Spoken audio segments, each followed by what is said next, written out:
तो the boys की series जब से शुरू हुई है, इसकी कहानी का बस एक ही मेन विलन रहा है, जो कि है होमलैंडर। और ये एक ऐसा विलन है जिसे हराने के लिए हमारी द बॉयज की टीम ने कई बार कोशिश की, पर अभी तक इनके हाथ सिर्फ नाकामी ही लगी। हालांकि इस बीच ऐसा नहीं रहा कि इन्हें मौके नहीं मिले। जैसे बुचर ने होमलैंडर को हराने के लिए क्या कुछ नहीं किया, उसने कंपाउंड वी की डोज ली, साथ ही सीजन 3 में उसने सोल्जर बॉय का भी सहारा लिया, जिसकी वजह से सीजन 3 के एंड में लगने लगा कि अब होमलैंडर का अंत आ ही गया, पर वो जैसे तैसे बच निकला। जिसके बाद बॉयज के सीजन 4 में दिखाया गया कि द बॉयज की टीम के हाथ एक खतरनाक वायरस लग चुका है जो होमलैंडर को मार सकता है। पर इनकी किस्मत यहाँ भी बुरी थी, क्योंकि अगर उस वायरस का इस्तेमाल किया गया तो सिर्फ होमलैंडर नहीं बल्कि जितने भी सूप हैं वो सारे मारे जाएंगे। जिसका नतीजा ये निकला कि सीजन 4 के एंड में भी होमलैंडर बच निकला, और अब आने वाला 5वां सीजन इसका आखिरी सीजन होने वाला है। कम से कम इसके मेकर्स तो यही कह रहे हैं, जिसका मतलब ये है कि होमलैंडर का जो कुछ भी होना है वो इसी सीजन में होना होगा, यानी वो बचेगा या मरेगा वो सब इसी सीजन में डिसाइड होगा। जिसके बाद एक सवाल उठता है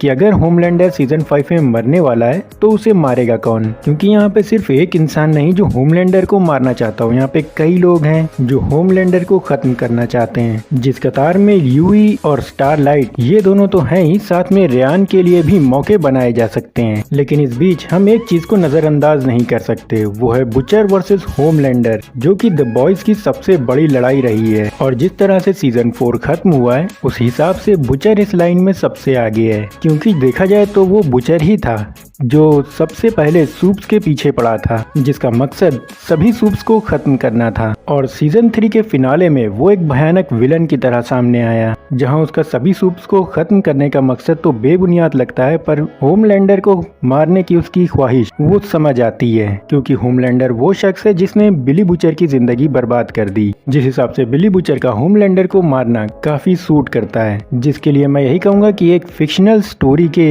हिसाब से बुचर के लिए बॉयज के 5 सीजन देखना और फिर होमलैंडर को ना मारना एक तरह से एंटी क्लाइमैक्स होगा। और अगर इस वक्त देखा जाए तो बुचर के पास भी एक पावर है, जो कि है उसके टेंटिकल, जिससे उसने विक्टोरिया नोमैन को दो फाड़ कर दिया था। तो ये कह सकते हैं कि बुचर के टेंटिकल होमलैंडर का सामना कर सकते हैं, जिसके बाद बुचर होमलैंडर से अपना बदला ले सकता है। लेकिन ये भी पक्की बात है कि बुचर एक राक्षस बनकर ही अपनी इस मंजिल तक पहुंच सकता है। इसके अलावा एक पुरानी कहावत है कि बदला लेने वालों को हमेशा 2 कब्रें खोदनी चाहिए, और देखा जाए तो बुचर का दुश्मन एक ऐसा आदमी है जिसे हराया ही नहीं जा सकता। और इसीलिए होमलैंडर के खिलाफ बुचर के मिशन को बहुत बड़ी कीमत चुकानी होगी, न कि सिर्फ अपनी जान कुर्बान करनी होगी, बल्कि अगर वो होमलैंडर को हराना चाहता है तो उसे अपनी आत्मा भी बेचनी होगी, सभी सिद्धांतों को छोड़ना होगा, एक भयानक राक्षस बनना होगा, और इस दौरान उसे सब कुछ खोना होगा जो कुछ भी उसने बचाया है या फिर जो कुछ भी उसके लिए अजीज है। क्योंकि द बॉयज सीजन 4 ने न सिर्फ बुचर को पावर्स देकर बल्कि उसे ऐसी पावर्स देकर एक ऐसे रिजल्ट के लिए बोर्ड तैयार किया है जो बाहरी तौर पर उसके अंदर के राक्षस को दर्शाता है। और उसके ऐसा करने की सबसे बड़ी वजह लंबे वक्त से इंतजार उस पल की तैयारी का, जिसमें बिली बुचर आखिरकार होमलैंडर को हमेशा के लिए हरा देगा।